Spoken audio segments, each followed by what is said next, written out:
Good morning, Top Fan Rivalry friends, and happy Friday. Yes, we have made it. We started with American League with Ashley on Monday. We went over to Jeff, who does also co-host Locked On Dodgers, a new podcast guest there.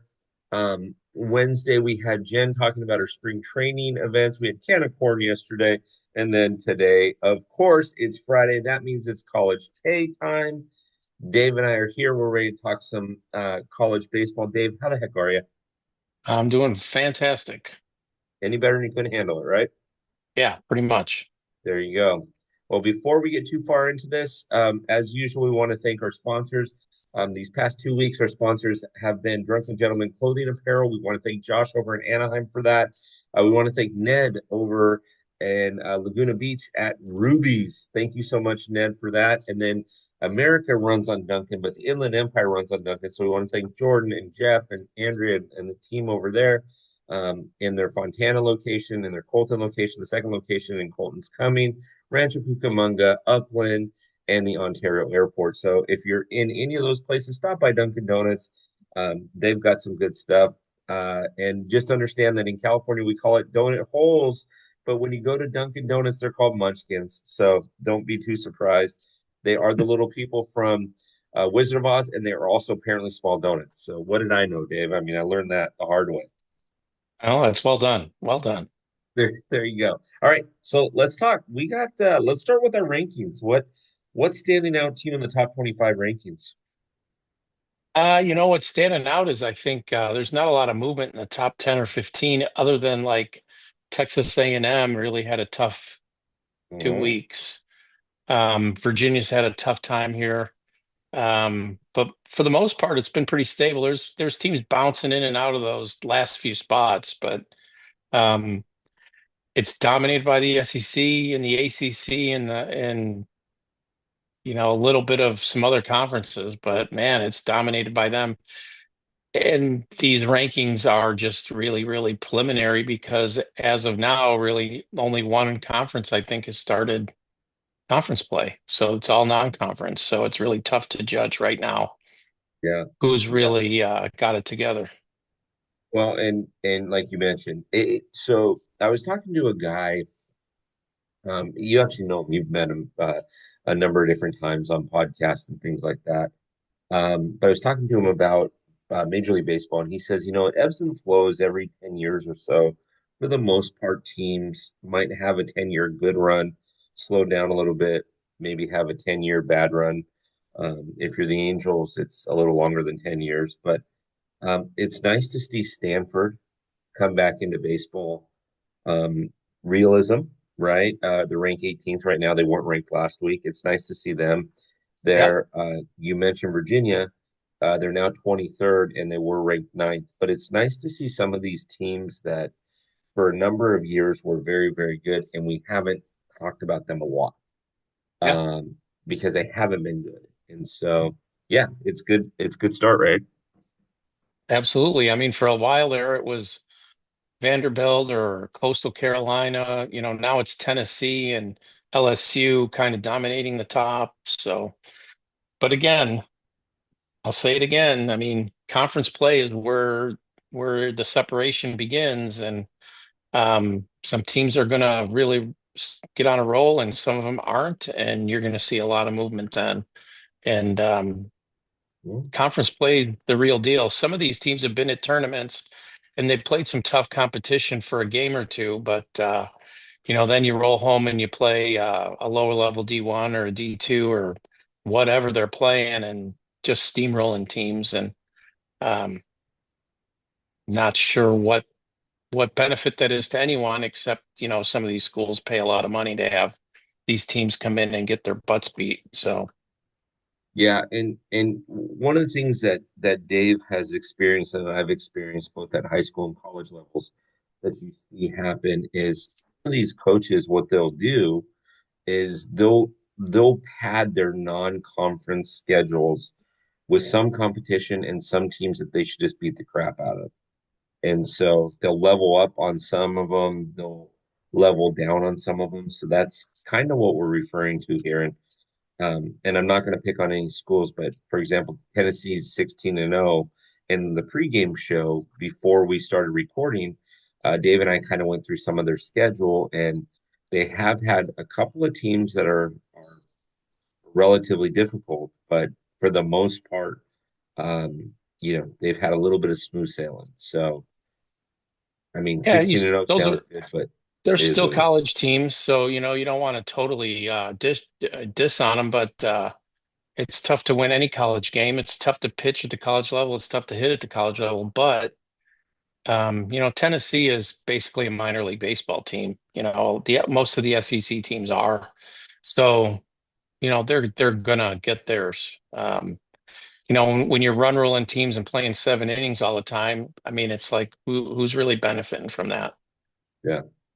I remember having a high school coach who in the summer when things really really didn't matter, he put us in leagues that were predominantly college players. For example, I played against Phil Nevin and Ryan Klesko, and I'm aging myself, but I played against these guys who were in college, and I was a freshman or sophomore in high school. But it taught me how to pitch against guys that were going to be really, really good, right? And then during the season, a lot of the times before we would league or even in things like spring break, we would be playing against teams that we should annihilate, which we did, which gave us confidence. Yeah. So same kind of Yeah, concept. there's some of that. I know, um, because I follow Arizona State now pretty closely, the coach basically told the media preseason that they constructed their non-conference schedule to test them so that they know what they've got when they get to conference play. So, you're not playing ranked teams, but you're playing Oral Roberts, you're playing Ohio State, you're playing Minnesota, you're playing UCLA, you're playing Arizona. These are non-conference games. It's good. You're playing good teams. You're not going to coast in any of those games.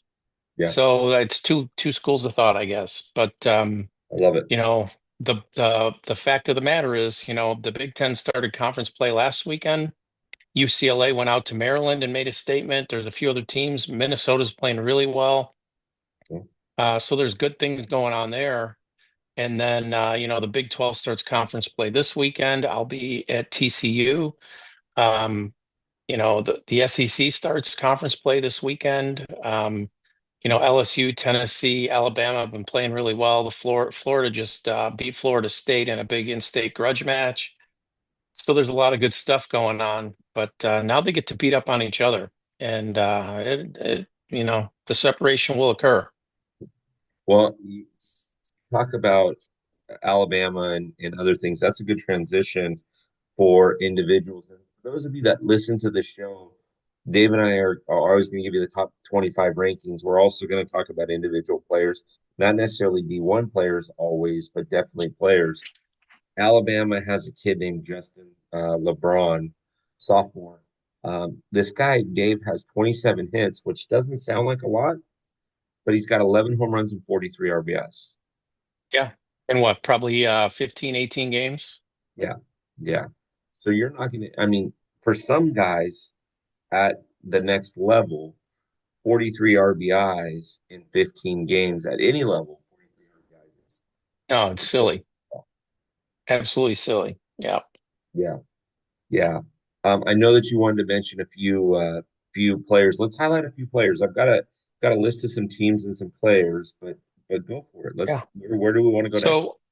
So since we talked last, week 3 was a week ago, Hmm. but I always pick out a hitter and a pitcher. So week 3, Spencer Side from UCSD, right down the road from you.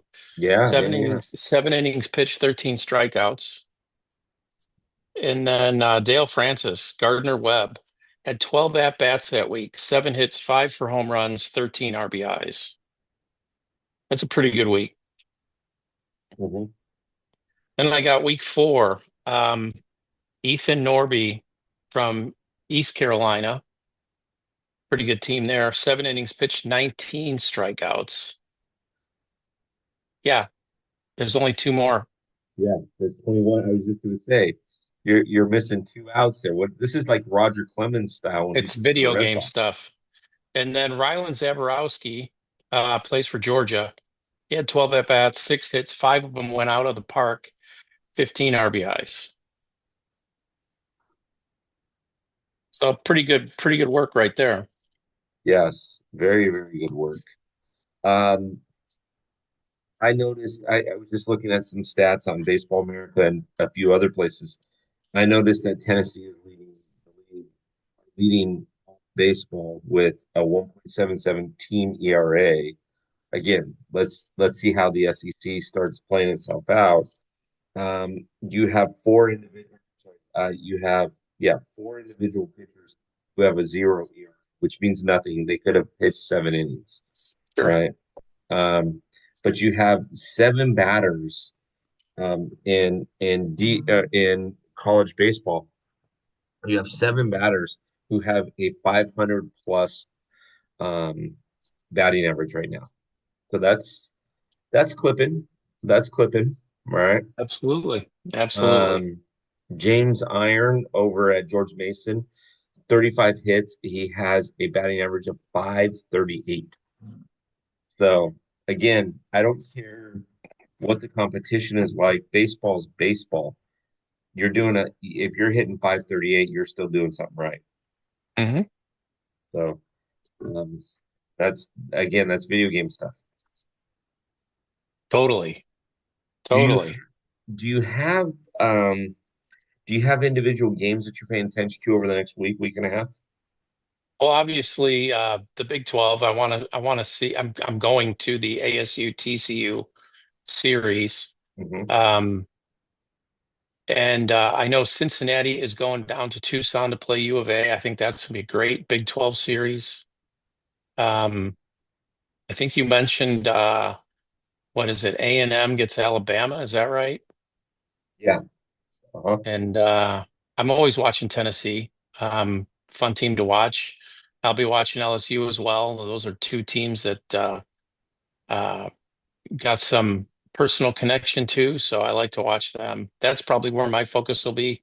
Obviously, I'll be at the stadium in Fort Worth, so go Devils. But I'll be watching on my phone and get my updates later. I wanted to mention too, I'm sitting here in Phoenix, and Grand Canyon University is turning heads. That program has been really good for a few years now. But they took down the number one team in the Big Ten, Oregon, the other day. And I think they're playing them again tonight, giving them all they can handle. So good for Grand Canyon. Now, do we have a friend on? Is that do we have a friend on that club? I know some players just from high school baseball, but no one personally. Okay. I was just gonna say, do we? I was wondering, is that where one of your son's old teammates was at? No, no, Okay. different I always get school. those mixed up down there. And that, Arizona, back to Tucson, right? I was down there last night, watched the game where U of A beat ASU 3-2. Tough, tight pitch game. ASU left 8 guys on base, so that was kind of the story of the game. But people don't realize, Arizona came out of the gate 0-4. They were a top 25 team, came out of the gate 0-4, went 12. They're 12-1 right now in their last 13. Their only loss is to Tennessee. Hmm. And that They was it. beat Yeah. they beat up on A&M. They've beaten up on Mississippi State. Obviously, the ASU game yesterday, they've got Cincinnati coming into town. It'll be a really good test to have that team there for 3 days. So, I mentioned on this podcast 2 weeks ago, I wanted to see how A&M did in their tournament, or how Arizona did in their tournament, because they were playing A&M, Mississippi State, and Tennessee, and they went 2 out of 3. Pretty damn impressive. And Very then impressive. A&M on the flip side of that was number one. They're down to 19. And ever since Graven Gahovic went down, it seems like they're struggling for their identity, struggling to put together a decent stretch of games. They lost to Cal Poly, Texas State, Arizona, Oklahoma State.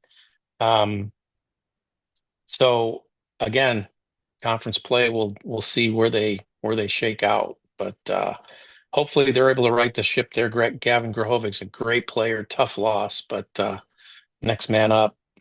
Yeah, yeah, yeah. There's a lot of there's a lot of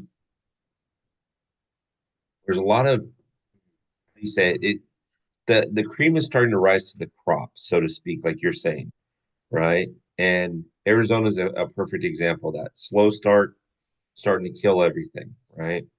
Um, but you also injury reports are a big deal, and guys losing out, and we heard about in the MLB this last week, another major star, another Tommy John surgery, Yeah, right?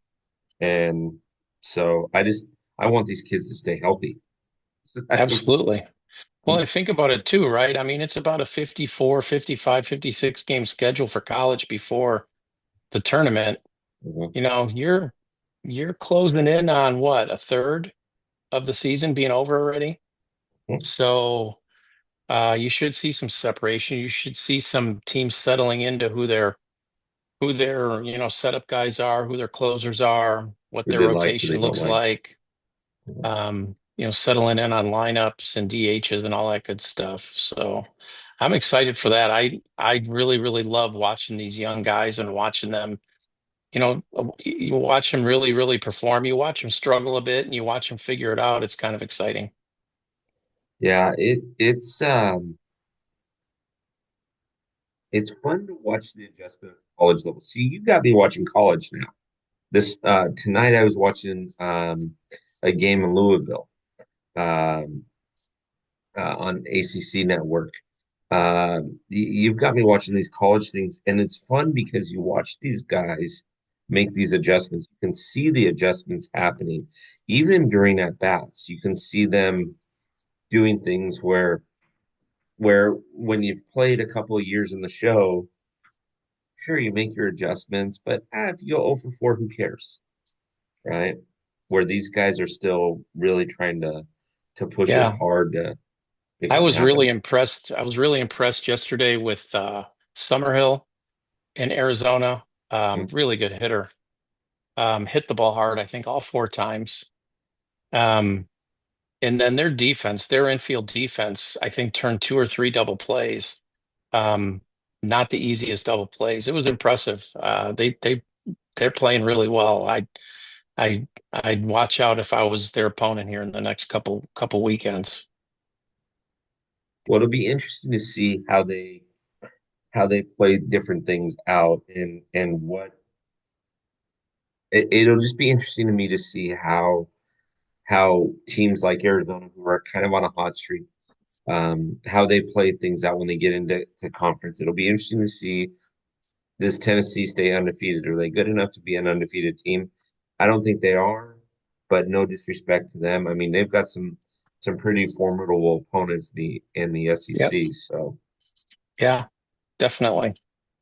Definitely. I want to mention too, I watched the ASU Gonzaga series last weekend and say mhm, what you want about Gonzaga. Their best athletic program is probably basketball, not baseball. But um, I watched Ben Jacobs for ASU go out there on Friday night and and pretty much kill it as the starting pitcher. I think he threw 107 pitches. I think he gave up maybe one hit. And then the next night, Jack Martinez comes out for ASU and does almost the same thing. He had a no hitter into the sixth inning, gave up one hit. So two awesome pitching performances to just sit there and watch and enjoy. now I know I know how I feel about this, but when you're watching college ball, do you enjoy those 1, 2, 3 hitters, or are you more of an action guy when it comes to? I know how you feel in the MLB, but what about college ball? I'm I'm a I'm a pitching connoisseur. I think I'm the guy that's trying to predict the next pitch and trying to look at the count and figure out, okay, well, is this going to be curveball, slider? Is he going fastball? What's he doing here? So I'm usually tuned into every pitch looking at that kind of stuff. And I love to sit right behind home plate and just kind of watch the movement of the baseball and how the hitter reacts. Yeah. When you and I were at UCLA, we were having a discussion, which I think is fair to share online. We were having a discussion about 0-2 counts and not giving up hits in 0-2 counts. That's something that Yeah. just drives me batty. Yeah. I'm from the old school. You got at least one, if not two pitches to waste. Make him chase your pitch. It doesn't Yeah. have to be down Broadway. I always use the same saying, you got to sell that pitch. So you can't throw a non-competitive pitch there, but it can't be hittable. You can't let a guy get a barrel on it. So that's probably not my number two pet peeve in baseball. My number one is guys on third with less than 2 outs that don't score. Yeah, yeah. That's now at a higher level in the MLB that you can see that happening. But when you're at the collegiate level, you got to figure out a way to manufacture that run. You Yeah. got to be able to get it there.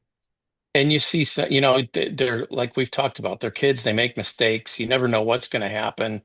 Um, I've seen some guys lay down some spectacular bunts to get runs in. I've already seen a couple suicide squeezes in these games. Yeah. Um, Really hard to defend. Mhm. But it's just you never know what's going to happen. People say baseball's boring. That means they're not paying attention to the nuances of the game, because this stuff is really cool when it's happening live, and you don't really know what's coming next. So Yeah, yes, you're absolutely right. Again, I catch myself thumbing through on our ATTU verse 1600 is where it starts to get good. 1602 is like ESPN, and then you're breaking down ESPNU, ESPN, and all these different. And I caught myself when I was making dinner tonight watching an ACC game, just because it's fun and you watch the style of baseball that you miss at higher levels, right? yeah. Because everything at a higher level is about the 5 run home run. It's about, striking out four batters in the inning. Obviously I'm being facetious here, but it's all about that type of stuff. You don't see the suicide squeezes. You don't see, um, and I was watching. I said Louisville, but I was watching Louisville, and I, for the life of me, I can't remember who they were playing, but runner on first, and he reads the ball out of the pitcher's hand. It bounces right before home plate. Now the catcher scoops it up perfectly, but he read it out of the pitcher's hand and he took off running. So even with a good scoop, the catcher couldn't throw him out. And Hmm. then he started dancing a little bit off a second, and the pitcher kept looking back. And then he bounced one and it went to the backstop, and guy's now on third. And so it's some of that stuff that you don't see at the higher levels that is fun to watch in Hmm. college, right? Definitely, definitely. So And just to take that one more step, you know, if you because these guys are all hoping to be big leaguers, you kind of sit there and you watch the scouts watching these guys, and you know who the scouts are showing up for to watch at these games. And at ASU, they're watching Ben Jacobs, they're watching Brandon Compton, they're watching Jack Martinez, they're watching a couple other guys. UCLA, they're watching Chalowski, a few other guys. I just think it's super cool to see what they are now, and in a few years what they become. It's going to be really exciting to see how these guys develop and turn into big leaguers. now, now, Dave, if you're coaching, I mean, if you're coaching at a higher level, you're coaching in college at a higher level, and I just mentioned this situation with a guy reading the ball out of the pitcher's hand. You're coaching at a higher level, and you see him read that, and he takes off for second, and he gets thrown out. Are you saying anything to him in the dugout? If the instincts were right and the read was right, probably not. Yeah, me neither. Me neither. Instincts are right. I mean, obviously, if it's something that is not that he could have read it a lot better, but if he's reading it out of the pitcher's hands and the pitcher bounces it, catcher comes up with it cleanly and throws a strike to second base, I'm not saying a Yeah, there word were to him. there were three examples last night in the U of A ASU game, right? Okay. So U of A got a guy. thrown out at the plate Hmm. and got a guy thrown out advancing from second to third on a ground ball to short in a Yeah, tight game.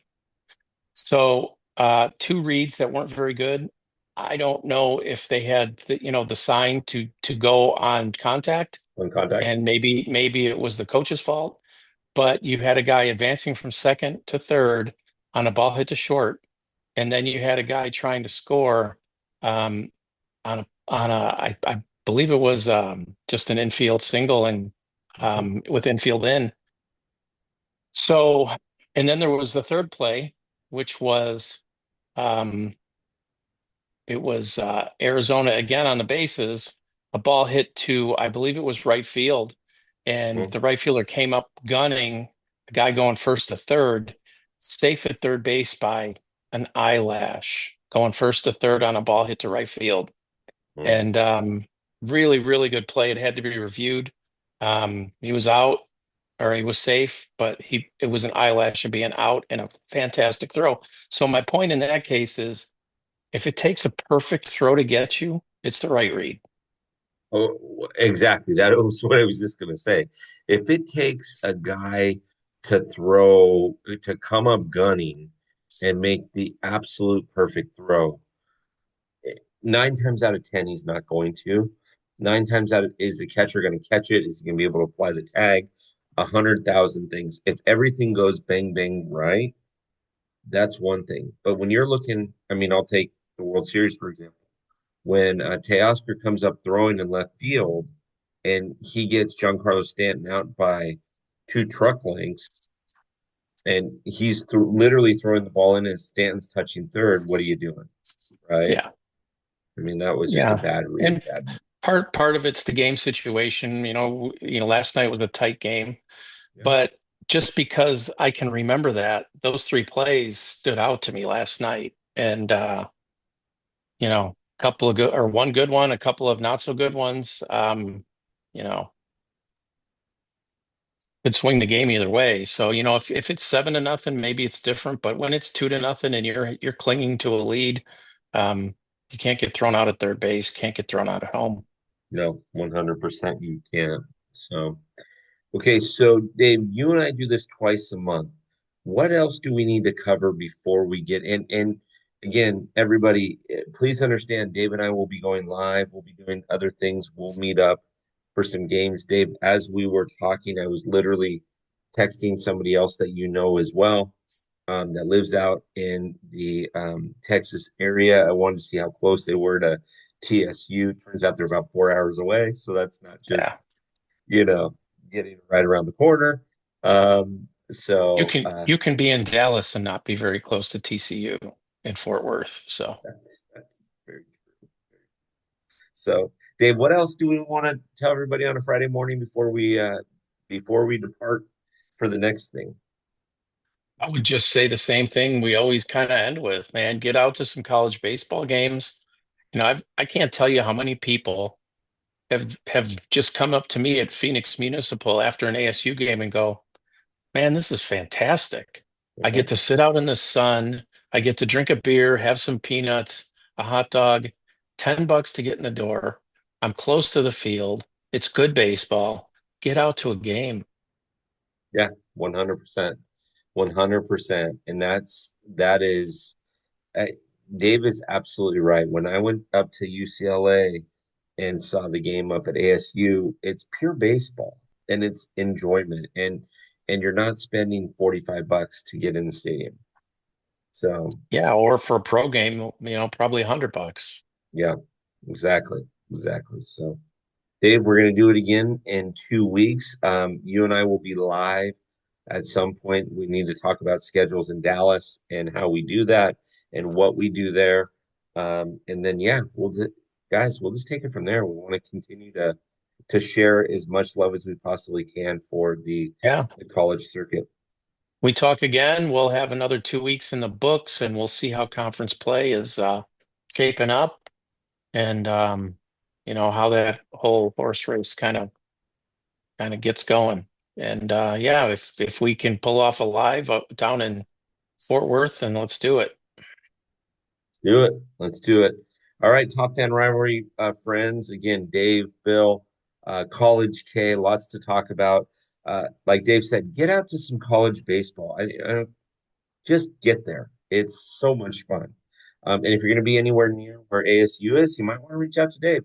Hit him up on his social medias and let him know that you're going to be around and we'll make it happen. So, Absolutely. Would love to meet up. all right, my friend, have a great one, everybody, and enjoy your Friday. We'll talk to you soon.